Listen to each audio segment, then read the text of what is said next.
अस्सलाम वालेकुम दोस्तों, उम्मीद है कि आप लोग ठीक हैं, खैरियत से हैं। जी बिल्कुल, एयरपोर्ट पे मौजूद हूँ। दुबई जाने की तैयारी है, फ़्लाइट का इंतज़ार है अपने अज़ीम क़ायद मियाँ मोहम्मद नवाज़ शरीफ के साथ पाकिस्तान उस तारीख़ी सफ़र में साथ जाने के लिए, जिसका पिछले 4 साल से वेट हो रहा था। पिछले 5-6 साल से जो-जो किया गया, वो एक-एक दिन, एक-एक लम्हा याद है। अपने क़ायद के साथ हर ज़ुल्म की गुज़री रात, हर गुज़रा ज़ुल्म का दिन, एक-एक सेकंड याद है। दावा होगा उसका इंशाअल्लाह ताला। पाकिस्तान की अवाम ने सब देखा और अब पाकिस्तान की अवाम ही फैसला करेंगे। मैं आज आपको कुछ तारीख़ी चीज़ें बताने जा रहा हूँ। इससे पहले कि आप वीडियो की तरफ चलें, गुज़ारिश हमेशा की तरह जो आपसे की जाती है, वो यही है कि ज़रा चैनल को सब्सक्राइब कर दें, बेल आइकन को प्रेस कर दें, जो सवाल पूछा जाए उसका जवाब दें और जो सोशल मीडिया हमारा फेसबुक पर पेज है, सोशल मीडिया टॉक शो 1 उसको ज़रूर सब्सक्राइब कर दें। दोस्तों मियाँ मोहम्मद नवाज़ शरीफ साहब का आज के दिन के लिए 5 साल लगे। आज के दिन के लिए 5 साल लगे कैसे बताता हूँ। 5 साल की मुसलसल जद्दोजहद के बाद, 5 साल की कैदो-बंद की तकलीफ़ें बर्दाश्त की, 5 साल नवाज़ शरीफ ने जमहूरी जद्दोजहद की, फिर जाकर ये दिन आया कि नवाज़ शरीफ को एक दरख़्वास्त दायर करने का और अपने हक़ माँगने का मौका मिला। ये जो आज दरख़्वास्त दायर हुई है ना जिसके खिलाफ ट्विटर पर पता नहीं क्या-क्या कहा जा रहा है, बल्कि एक सोमरो साहब है हमारे बड़े भाई हैं, उनको मैंने रीट्वीट किया, वो ज़रूर पढ़िएगा। उन्होंने कुछ इस किस्म की कहा कि कल नवाज़ शरीफ अंदर था और आज वो अंदर है, उसकी ख्वाहिश और ये वो। ये ख्वाहिशें नहीं हैं सोमरो साहब, आप बड़े भाई हैं हमारे, हम आपसे बहुत कुछ सीखते हैं। ये 5 साल लगे हैं इस दरख़्वास्त को दायर करने के लिए और आपने 2 लफ्ज़ों में कह दिया मेरे बड़े भाई कि ये चलो बहरहाल बड़े भाई हैं आप हमारे, आपका हाई टहरक है। खैर आज इस्लामाबाद हाई कोर्ट में मियाँ नवाज़ शरीफ की जानब से बाकायदा दरख्वास्त दायर की गई है। दरख्वास्त पर 2 रुकनी बेंच जस्टिस आमिर फ़ारूक और जस्टिस मियाँ गुल हसन ने समाअत की है। नवाज़ शरीफ ने दरख्वास्त में मौक़िफ़ इख्तियार किया है कि गैर जमहूरी कुफ्तों ने माज़ी में मुझे और मेरे ख़ानदान को सियासी इंतकाम का निशाना बनाया। कानून नाफ़िज़ करने वाले अदारों के ज़रिए कॉलोनियल तर्ज पर हमारे खिलाफ बतौर इस्तेमाल हुआ। आमिर के दौर और सियासी मुखालफिन की हुकूमतों के दौर में मुझे और मेरी फैमिली को निशाना बनाया जाता रहा।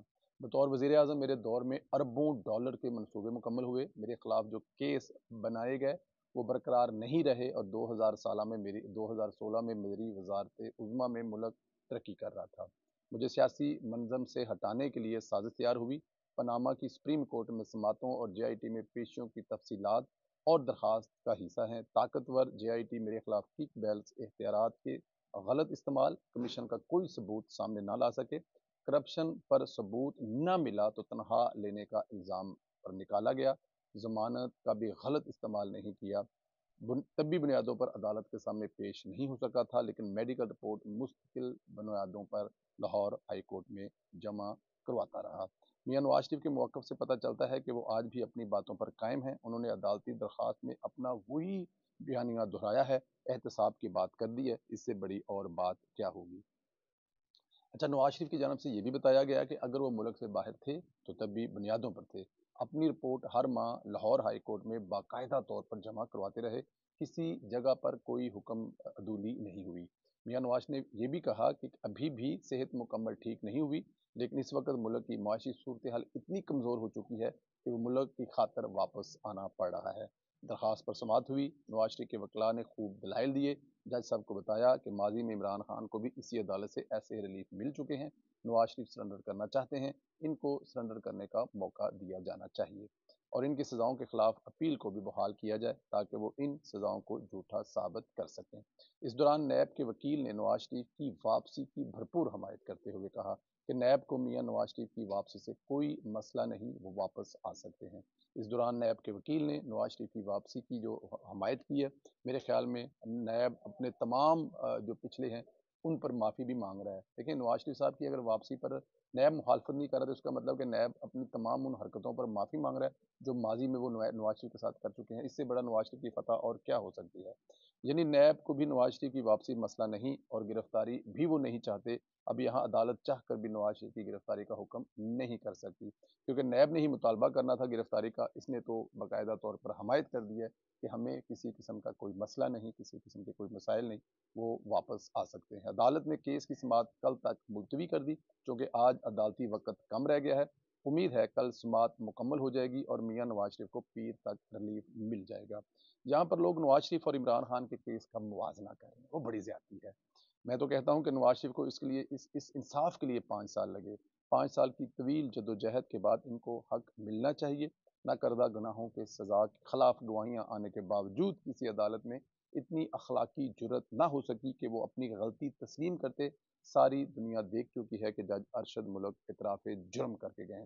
اور دوسری طرف عمران خان کے سنگین جرائم کے باوجود عدالتیں ایک وقت تک سہولت کرتی رہی. دوستو اس میں یہ بڑی تاریخ ہے پاکستان کی. دیکھیں جو وزیر اعظم رہا میاں محمد نواز شریف، اس کے پورے دور میں اربوں نہیں کھربوں روپے کے منصوبے لگے. اب ہمیشہ دعویٰ کیا جاتا ہے کہ ان میں وہ کک بینکس کماتے ہیں، ان میں اسٹیل مل یا ان کی جو اتفاق فاؤنڈ کا ذریعہ لگتا ہے. یہ وہ تمام باتیں ہیں جو آپ کو مخالفین بتاتے ہیں، اور خاص طور پر جو ایجنسیاں سٹوریاں کریٹ کرتی ہیں اس کس قسم کے کہ بھارتیوں کے ساتھ بزنس ہے، اربوں روپے کا سریہ لگ جاتا ہے، کھربوں روپے کی کمیشن لے لی ہے. مجھے یاد ہے میں نے پرویز شاہ صاحب سے کہا کہ جی کہ آپ لوگ موٹر وے بنانے کا کریڈٹ تو لیتے ہیں لیکن موٹر وے میں بہت ساری باتیں کک بیک، وہ کہہ رہے ہیں جی جتنی وہ کمیشن بتائی جاتی ہے اتنی تو اس موٹر وے کی کاسٹ نہیں ہے. تو سٹوریاں بناتے وقت جو ایجنسیاں نے اس قسم کی سٹوریاں کریٹ کرتے ہیں. بٹ میرا پوائنٹ یہ ہے کہ اگر کسی جگہ پر میاں محمد نواز شریف نے اگر کرپشن کی ہوتی تو وہ 3 ٹنور ہیں ان کے وزارت عظمیٰ کے، اور اتنے ہی ان کے وزارت اعلیٰ کے ہیں. اس سے پہلے وہ وزیر خزانہ بھی رہے ہیں جب انہوں نے سیاست کا آغاز کیا تھا. کسی جگہ پہ کوئی تو کرپشن کی ہوتی، اس کرپشن پر نکالا ہوتا تو شاید پاکستان کی عوام بھی کہتی کہ یار یہ تو کام واقعی غلط ہوا ہے. لیکن آپ اندازہ کریں کہ ایک انسان کی بے گناہی اس سے زیادہ کیا ہو سکتی ہے کہ اس کی 35-40 سال کی سیاست زندگی محیط ہے. ان میں وہ اپوزیشن میں رہے، وہ سیاست میں رہے، وہ ٹوٹل 9 سال، ان کی ٹوٹل تقریباً 9 ساڑھے 9 10 سال حکومت بنتی ہے مرکز میں جو میاں محمد نواز شریف صاحب کی ہے. اس میں 1.5 سال ان کی پارٹی کے دوسرے وزیر اعظم رہے، لیکن چلیں 10 سال کی حکومت بنتی ہے. 10 سال میں نواز شریف نے کوئی تو ایسا کرپشن، کوئی تو ایسا کچھ کیا ہوگا جس پر عدالت ان کو سزا دے دیتی، لیکن ایسا نہیں ہوا. سزا دینے کے لیے پھر ان کو دبئی جانا پڑا جنرل پاشا صاحب کو. وہاں پہ جا کر انہوں نے پیپر کھنگال لیا، انہوں نے کہا ٹھہرو ٹھہرو ٹھہرو، عدالت جج صاحب کھلو جاؤ ذرا. اور جج صاحب نے کہا کی ہویا پاشا صاحب؟ وہ کہندے جی لب گیا جی ثبوت ہے. ثبوت کی لبیا؟ اب ججوں بھی سر پکڑ کے بیٹھ گئے کہ یار یہ کیڑا ثبوت ہے سانو لب گیا. بٹ آپ کے سامنے تھا وہ ثبوت. یہ تھا کہ جی میاں صاحب جب یہاں پہ رہ رہے تھے تو انہوں نے اپنے یہاں پہ رہنے کے لیے جس کو وہاں پہ لوکل لینگویج میں اقامہ کہا جاتا ہے وہ کیا تھا. اور اقامہ انہوں نے اپنے بیٹے کی کمپنی میں کیا تھا کہ اپنے بیٹے کی کمپنی میں ڈائریکٹر ہیں. تو جب ڈائریکٹر ہوں گے تو آپ کی تنخواہ بھی بنتی ہے. اب آپ اپنے بیٹے سے کیا تنخواہ لے گا؟ وہ اقامہ تو اس لیے تھا کہ وہاں پہ اسٹے کر سکیں. لیکن جنرل پاشا صاحب نے کہا جی نہیں، کیونکہ یہ تنخواہ بندی سی انہوں نے لئی نہیں، بندی سی لئی نہیں. تو ججوں نے کہا ہوگا کہ یار لئی نہیں تے پھر کی کرنے. انہوں نے کہا یار تسی جو لکھ کے بھیج رہے ہو فیصلہ سناؤ. تسی ایڈے بڑے جج، تسی پتہ نہیں کہڑے ماں میں تہاڈیاں کڈاں ویڈیو دکھاواں تہاڈی ایک ایک سٹوری میں لوکاں نوں کہ تسی کی کردے رہے ہو اپنی جوانی 'ਚ. تہاڈی ایک ایک چیز ساڈے کول ریکارڈ ہے. اس وجہ سانوں سوال نہ کرو، جو اسی کہہ رہے ہیں وہ کرو. تسی یہ کرو، لکھو یہ فیصلے دے وچ کیونکہ وہ دا حق ہیگا سی. انہیں سیاست لئی ہے یا نہیں لئی، انہیں تنخواہ لئی ہے یا نہیں لئی، یہ ساڈا پرابلم نہیں ہیگا. لیکن یہ انہیں کسی گوشوارے 'ਚ جمع نہیں کرائی کہ مینوں اینی تنخواہ لئی ہے. وہ بھائی کتنے جمع کراوے جے لئی نہیں؟ کہتے پھر بھی کوئی گل نہیں، تسی پا دیو کیس. لو جی اس کیس میں اڑایا، اور جو 10 سال کا عرصہ محیط تھا اس پہ کسی جگہ پہ کوئی کرپشن کی ایسی کہانی نہیں ملی. اور آج نواز شریف کو 5 سال لگے یہ بات عدالت کو بتانے میں. آپ خود اندازہ کریں. خیر ادھر سپریم کورٹ کے میں بہت بڑے والوں کے جو بڑوں کے نا کپڑے اترنے والے ہیں. آپ کو یاد ہوگا کہ ثاقب ریاض اور ملک ریاض کے قبضے کے عوض اس کو حکم دیا تھا کہ 460 ارب روپے ادا کریں. بلکہ یہ آفر خود ملک ریاض نے سپریم کورٹ سے حاصل کی تھی. قاضی فیصل نے اس کیس کو دوبارہ کھولا. سماعت اطلاع کہ ملک ریاض نے ابھی تک صرف 65 ارب ادا کیے ہیں. کتنے میں سے؟ 460 ارب میں سے صرف 65 ارب دیے ہیں. دلچسپ بات یہ ہے کہ ساری رقم عمران خان کے دور میں حکومت میں ہونا تھی، لیکن نہیں ہو سکی. یعنی عمران خان نے ملک ریاض کو ریلیف دیا، فیور دی. ظاہر ہے بغیر کرپشن کے تو یہ سب ہوا نہیں ہوگا. قاضی صاحب نے پوچھا کہ بھائی یہ سب کیسے ہو گیا؟ ملک تو ریاض کے وکیل نے کہا کہ ہم دیوالیہ ہو چکے ہیں، ہم مزید رقم ادا نہیں کر سکتے. ملک ریاض دیوالیہ ہو گیا. یہ سارے بیریا ٹاؤن ساڈا بھی ہوتے ایک ادا گھر ہے کہ ملک دا کوئی بندہ سن کے کلپ بھیج دے ملک کے یہ گھر تے قبضہ کرو. یہ تو بیریا نہ بڑے شکل دی فوٹو لا دے اتنے کہ بندہ نہ بڑے، سانتے بھی ڈر لگتا ہے. خیر ملک ریاض اگر بینک کرپٹ ہو گیا تو اللہ سانو بھی ملک ریاض کا بینک کرپٹ کر دے. بٹ اینی ہو یہاں پر نظر یہ آ رہا ہے کہ ملک ریاض کے سر سے سایہ اٹھ چکا ہے. اب بچت مشکل ہے. قاضی صاحب سب کو ننگا کریں گے. سندھ حکومت سے لے کر عمران خان کی حکومت کی تمام سہولت کاروں تک جو ملک ریاض کو فیور دیتا رہا ہے سب کی بینڈ بجنے والی ہے اور مزید نام سامنے آنے والے ہیں. یار گل سنو، کسی ٹائم نہ ہاسا آ جاتا ہے. ہاسا کس طرح آ سکتا ہے؟ مینوں ایک لطیفہ یاد آ گیا، میں آپ لوگوں کو سنا دوں. دوست تھا نا کوئی دوست، ਪੁਰਾਣਾ ਹੋਸਟਲ ਫੈਲੋ ਸੀ, ਉਹ ਮਿਲਣ ਟੁਰ ਗਿਆ ਆਪਣੇ ਯਾਰ ਨੂੰ।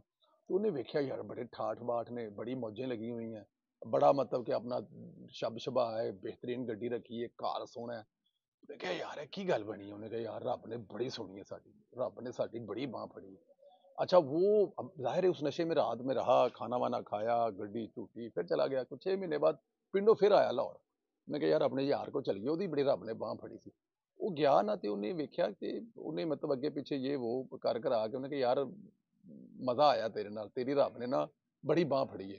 ਤੇ ਉਹਨੇ ਉਸ दरमियान में उसने सारा कुछ जो मतलब दा लगा सी, जो कमाया फिर सब उड़ा दिया याशियों वाशियों में। तो उसने आगे से बड़ा तरीही जवाब दिया, ਉਹਨੇ कहा यारा ਤੂੰ ਸਾਡੀ ਨਾ ਰੱਬ ਨੂੰ ਬਾਹ ਫੜਦੀ ਵੇਖਿਆ, ਤੂੰ ਸਾਡੀ ਬਾਹ ਛੁਡਾਉਂਦੀ ਨਹੀਂ ਵੇਖੀ, ਸਭ ਜ਼ੀਰੋ ਜ਼ੀਰੋ ਹੋ ਗਿਆ। ਉਹਦੇ ਆਦੇ ਮਲਕ ਸਾਹਿਬ ਦਾ ਹਾਲ ਹੈ ਕਿ ਮਲਕ ਸਾਹਿਬ ਨੇ ਰੱਬ ਨੇ ਮਲਕ ਸਾਹਿਬ ਦੀ ਬੜੀ ਬਾਹ ਫਸੀ ਸੀ, ਫੜੀ ਸੀ, ਲੇਕਿਨ ਮਲਕ ਸਾਹਿਬ ਨੇ ਉਹ ਬਾਹ ਛੁਡਾਈ ਕਿਵੇਂ, ਉਹ ਸਾਨੂੰ ਅੱਜ ਪਤਾ ਲੱਗਾ ਕਿ ਮਲਕ ਸਾਹਿਬ ਨੇ ਆਪਣੀ ਜਿਹੜੀ ਨਾ वो बाह छुड़ा ली। लेकिन काजी साहब किसी ने माफ नहीं करने वाले, इंसाफ होकर रहेगा और वो इंसाफ होता हुआ नजर भी आएगा। दोस्तों अपना ख्याल रखें, इजाजत दें, इंशाल्लाह दुबई जाकर आप लोगों से बात होगी। सुबह का वी लोग जो है वो दुबई से करेंगे और हो सकता है जहाज से भी वी लोग कर लें। शोर शुरू होगा जरा, थोड़ा सा मजा नहीं आएगा, तो दुबई पहुंच कर वी लोग करेंगे। सुबह वाले वी लोग में आपसे मुलाकात होगी। इजाजत दें, ख्याल रखें।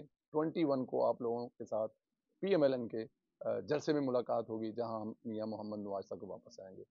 चैनल को जरूर सब्सक्राइब कर दें, बेल आइकन को प्रेस कर दें और ज़रा ये बताएं कि मलक रियाज दिवालिया हो चुका है। आप में से किसी के पास ये पहले खबर आई थी, और अगर किसी के पास पहले ये खबर आई थी तो मुझे ज़रूर बताएं कि मलक रियाज दिवालिया हो चुके हैं। सवाल का जवाब ज़रूर दें और फेसबुक पर हमारा जो पेज है सोशल मीडिया टॉक शो, उसको ज़रूर सब्सक्राइब करें। बहुत शुक्रिया दोस्तों, ख्याल रखें, खुदा हाफिज़।